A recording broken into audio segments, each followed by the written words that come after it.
I wanted to tell you hi, and I also want to tell you a little bit about Noah, but he's doing good. What's he been doing lately? Um, Eating, sleeping, pooping? yeah, Has he been kicking his playmat? yeah. Yeah, and then laughing at himself? Yeah, yesterday he was kicking. I want to add a little monkey on his playing mat. Yep. Alright, here you go. Alright, make sure to close the door when you leave, okay? Bye. Bye. Thank you, baby. Love you. Love you. Okay, welcome back. We're going to do chapter 26 today. Um,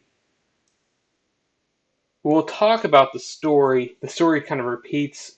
Give me just a sec. There we go. This story repeats something, kind of repeats a very similar story we've just read a few chapters ago. But there's specifically one quote in it here I really want to talk about that I think is interesting. That's a little different than what we talked about before.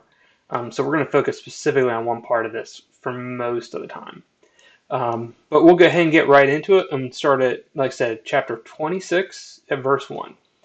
The Ziphites went to Saul at Gibeah and said, "Is not David hiding in the hills of Hachilah, which faces Jeshimon?" So Saul went down to the desert of Ziph, which with his 3,000 select Israelite troops to search there for David. Saul made his camp beside the road on the hill of Hachilah facing Jeshimon, but David stayed in the wilderness. When he saw that Saul had followed him there, he sent out scouts and learned that Saul had definitely arrived. Then David set out and went into the place where Saul had camped. He saw where Saul and Abner son of Ner, the commander of the army, had laid down. Saul was lying inside the camp with the army encamped around him. David David then asked Ahimelech the Hittite and Abishai son of Zeruiah, Joab's brother, who will go down into the camp with me to Saul. I'll go with you, said Abishai. So David and Abishai went to the army by night, and there Saul was lying asleep in the camp with a spear stuck in the ground near his head. Abner and the soldiers were lying around him. Abishai said to David, "Today God has delivered your enemy into your hands. Now let me pin him to the ground with one thrust of the spear. I won't strike him twice." But David said to Abishai, "Don't destroy him. Who can lay a hand on the Lord's anointed and be guiltless? As surely as the Lord lives," he said, "the Lord himself will strike him, or his time will come and he will die, or he will go into battle and perish. But the Lord forbid that I should lay a hand on the Lord's anointed. Now get the spear and water jug that are near his head, and let's go."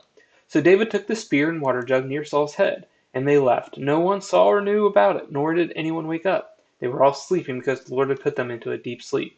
Then David crossed over to the other side and stood on top of the hill, some distance away. There was a wide space between them. Then he called out to the army and to Abner son of Ner, "Aren't you going to answer me, Abner?" Abner replied, "Who are you who calls to the king?" David said, "You are a man, aren't you? And who is like you in Israel? Why didn't you guard your lord the king? Someone came to destroy your lord the king. What you have done is not good, and as surely as the Lord lives, you and your men must die because you did not guard your master, the Lord's anointed. Look around you. Where are the king's spear and water jug that were near his head?" Saul recognized David's voice and said, "Is that your voice, David, my son?" David replied, "Yes, it is, my lord." He added, "Why is my lord pursuing his servant? What have I done, and what wrong am I guilty of? Now let my lord the king listen to his servant's words. If the Lord has incited you against me, then may he accept an offering. If, however, people have done it, may they be cursed before the Lord. They have driven me today from my share in the Lord's inheritance and said, 'Go serve other gods.' Now do not let my blood fall to the ground far from the presence of the Lord. The king of Israel has come out to look for a flea, as one hunts a partridge in the mountains." Then Saul said, "I have sinned. Come back, David my son. Because you consider my life precious today, I will not try to harm you again. Surely I have acted like a fool and have been terribly wrong." "Here is the king's spear," David answered. "Let one of your young men come over and get it. The Lord rewards everyone for their righteousness and faithfulness. The Lord delivered you in my hands today, but I will not lay a hand on the Lord's anointed. As surely as I valued your life today, so may the Lord value my life and deliver me from all trouble." And Saul said to David, "May you be blessed, David my son. You will do great things and surely triumph." So David went on his way, and Saul returned home. So this chapter just feels like it's really repeating a lot of the same things that we've seen over and over and over again in the last couple of chapters, which is Saul's pursuing him. Um, David's fleeing, David's in hiding, and then now for the second time that we've ever seen, David pretty much gets his chance to kill Saul if he so desires. And so we see as David goes in, he goes into the camp. Um, God puts them all into a deep sleep. He goes in, takes the spear, takes the jug, and then goes back to the other side of the hillside and calls from the hillside and really shows Saul, look, I could have killed you again. And Saul is showing remorse. And I think what's always crazy in all of these chapters, and the part that I want to focus on today is Saul looks at all these different points in time. He looks and sounds like someone not really at most times wanting to kill David. Like most of the times he's talking about him as my son. He's saying, please forgive me, you're going to triumph. Saul's almost at times, while his actions are saying, I'm going to kill you, because he's hunting him down. When he talks to David, he's almost remorseful or encouraging David. And I think that's such an interesting contrast between the two sides. The actions and the words are very different all throughout these different chapters. Like I said, there's only a few times where you really hear Saul sound resentful, jealous, malicious towards David. Most of the time, he almost sounds loving to David. And there's good reason probably why he sounds loving to David. David's been in his household for a long time. He's great friends um, with Jonathan, his son, the crown prince. If you'd want to give Jonathan a definition, he married one of Saul's daughters. He has been in the past one of Saul's great generals during war, and this is during a time when kings a lot of times went to war. And so there's a lot of good reasons to feel like, why is, that where Saul has a closeness to him and a love to him. And so that begs the question here: why is he pursuing them? And we've looked at the motivations at various points in time, and there could be a lot of different reasons why Saul was jealous and why Saul was nervous about David usurping him. There's a lot of reasons why Saul would want David to die. There's a lot of different motivations. We're going to examine one that's a little different today because we don't really know what the motivation was. We can't see in Saul's heart. But we can come up with different ideas of what it might be. And today we're going to talk about one that is different than the ones we've talked before. And there's a very specific quote in here that I want to focus on. I want to find it here. And I'm looking for it now. I wish I would have wrote my note down here. In chapter 26, I'm going to start on verse 19. There's a quote here that's interesting, and we're going to focus on this today. In verse 19 it says, now let my lord the king listen to his servant's words. If the Lord has incited you against me, then may he accept an offering. If, however, people have done it, may they be cursed before the Lord. They have driven me today from my share in the Lord's inheritance, and have said, go serve other gods. And so the part specifically that I think is interesting says, if the Lord's incited you against me, let me give him an offering and ask for forgiveness. If, however, people have done it, not a person, but people have done it, may they be cursed before the Lord. And so we're going to talk about if there's a theme, we're going to talk about the influence of bad counselors. And I'm using that very specific term because I've heard it in history books before. British history has a really long case of this. If you've read anything about kind of medieval, really British history from probably, we're going to say, the 1300s until about the 1900s, there's several different rebellions that happened during the British history. And a lot of times what would happen is because the king is considered anointed, just like Saul is here, people would rebel not against the king, but they would rebel against, saying they were rebelling against the king to replace the king's bad counselors. That was the term they would use. And so I'm going to use that today. And I do wonder, because we see Saul with the personality of someone who's remorseful, who loves David, definitely jealous of David, definitely concerned about David taking over the kingdom. And I can understand why Saul feels that way. But it also sounds like we got an issue where we've got counselors who might be inciting Saul against David. Because what we see him when he says, if people are doing this, have him do it. And we do know that there's various people who keep coming to Saul and saying, hey, David's here, go kill him now. And so I do wonder if we don't have a group of close advisors, close counselors that are really, really pushing hard on Saul and really playing into Saul's fears, probably also playing into his pride and his wealth. And they're likely doing it not because of Saul, because they love Saul. They're going to do it for themselves because they're probably likely the people who've been most enriched by Saul, and likewise they're the ones that are most likely to be impoverished by Saul's eventual demise. And so I think what we have here is, granted, Saul has some other motivations. So this may not be the one or the main or even a reason why Saul is trying to kill David. But I do think it's worth examining. Do we have a bunch of people around Saul who are actually saying, you need to kill him. You need to kill him. He's going to take over your kingdom. He's going to kill Jonathan. He's going to kill all of your dynasty. You will be written away in history. I'm going to guess there's been a lot of people behind him that are really stoking the fears and also playing to the pride and to the wealth and needs of Saul. So they're playing Saul. They know him well. They know his idiosyncrasies. They know the things to kind of trigger a certain emotional response from Saul to get him to do what they want. They've been around him enough.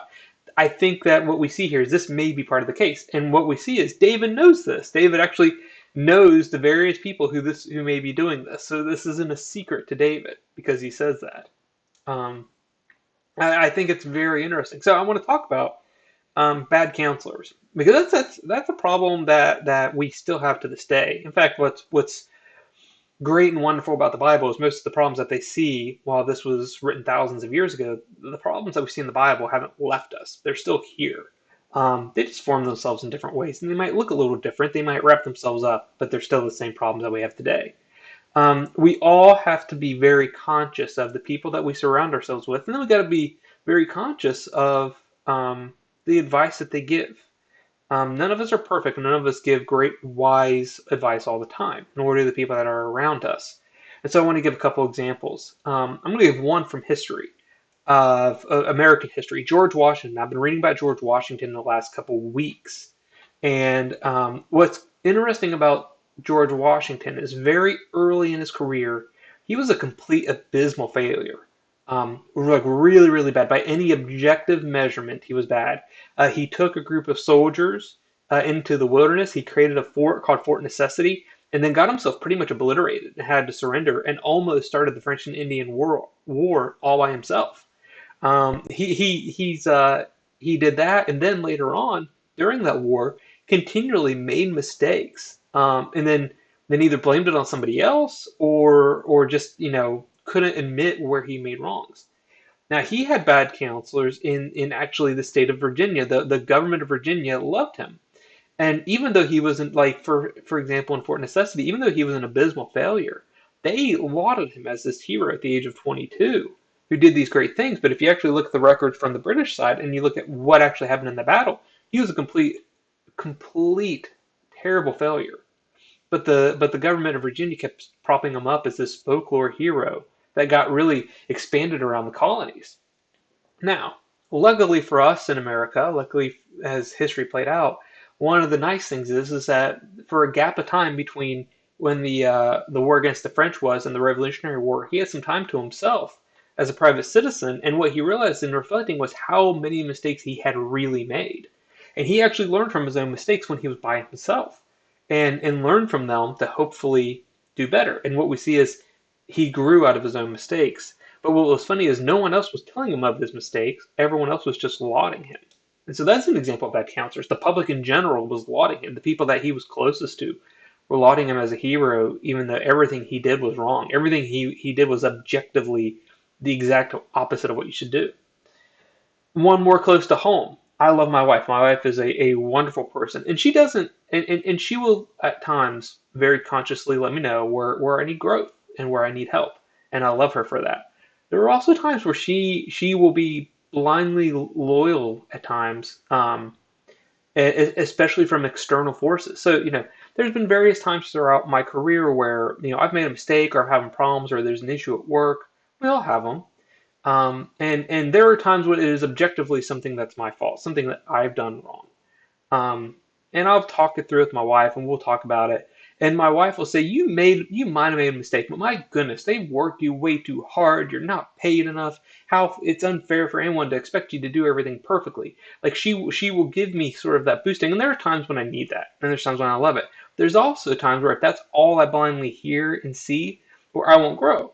And so even our loved ones, with the best of intent and the best of love, can sometimes give us advice that if we take it wrong, will insulate us from growing and learning.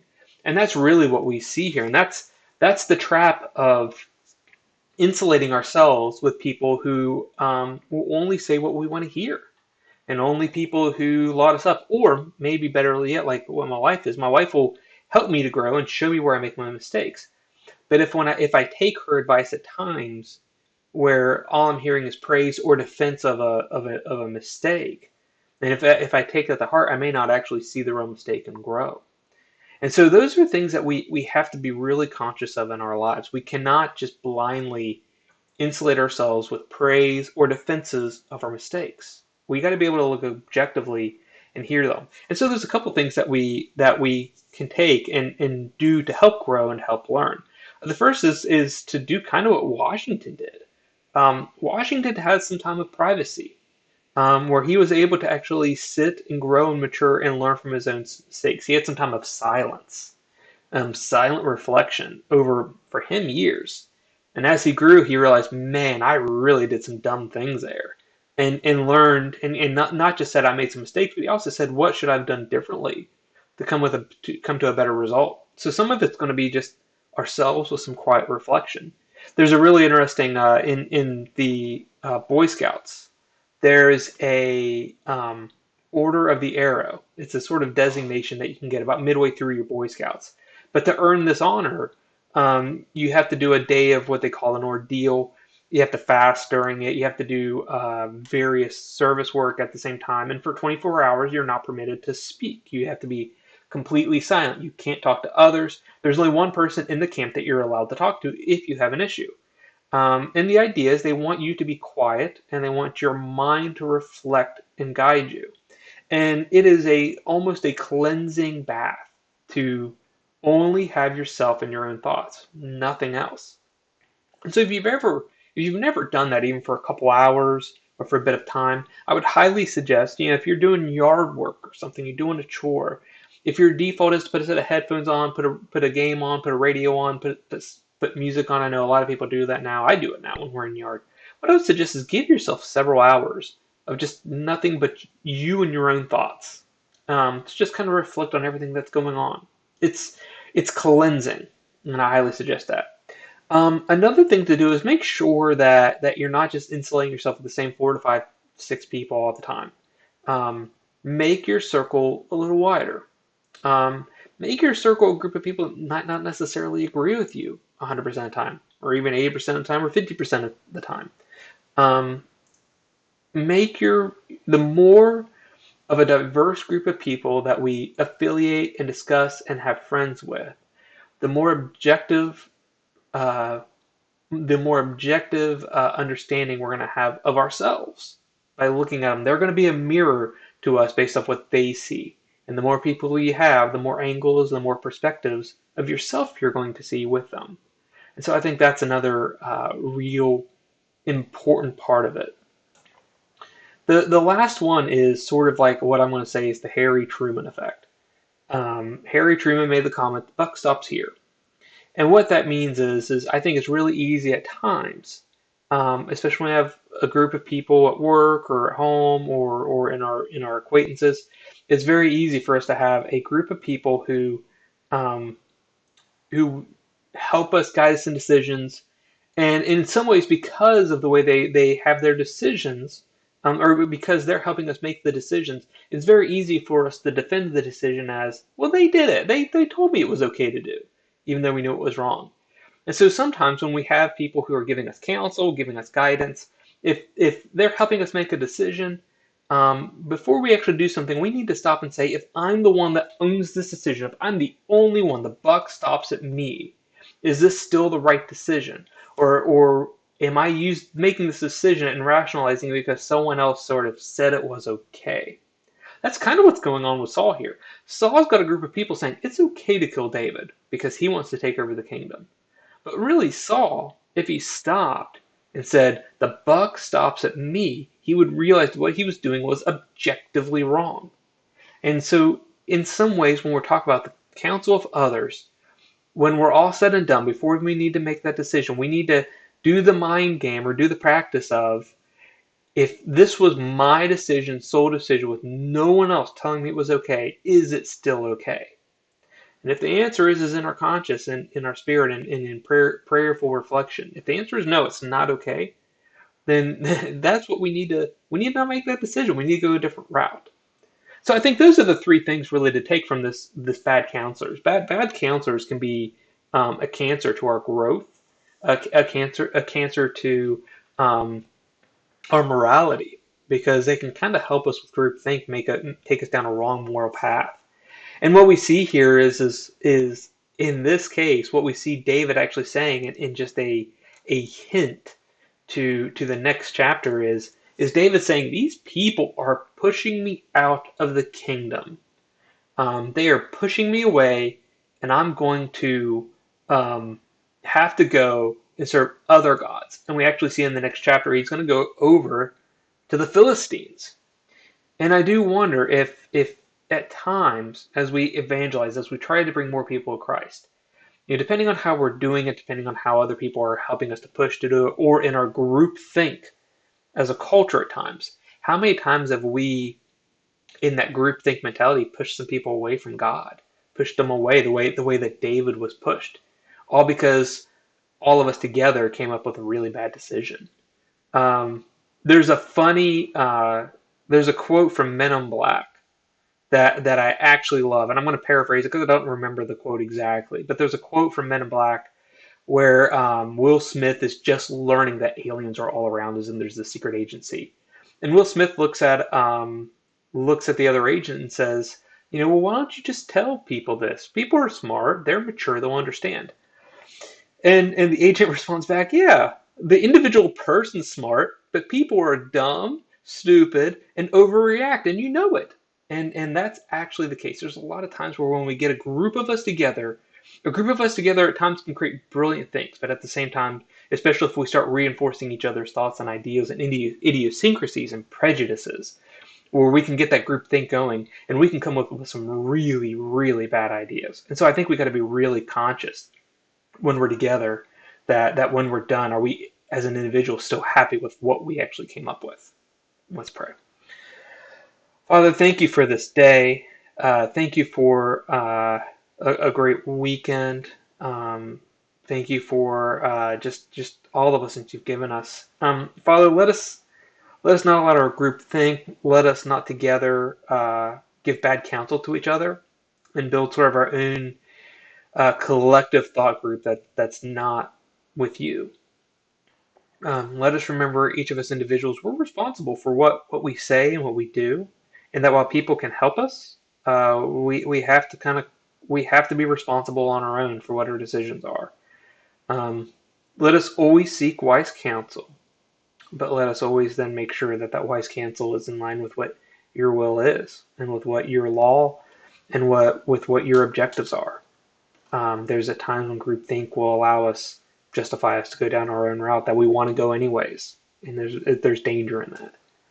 Help us to be guided by your rule, by your will, and not by others. And we ask this in Jesus' name. Amen. Well, thank you guys. By way of announcements, just a reminder, we always have church 10:45 in the morning. We are still practicing social distancing and best practices. So if you feel comfortable being in person, you are always more than welcome at church in Winfield. And so we highly suggest that. Or if you're still feeling uncomfortable, that's perfectly okay. We're still doing it remote as well, virtually. You can do it virtually on the Winfield Nazarene Facebook page, on YouTube, on the Rekindle page. It streams on all of them live. And we would always love for you to join us one way or another. If you are one of these people that actively streams, you've never been to the church, when you get comfortable, I highly suggest you go in person. We would love to see you and hear from you. So have a great evening. We will be back here again next week at 6 p.m. And I hope you have a great week. Talk to you later, guys.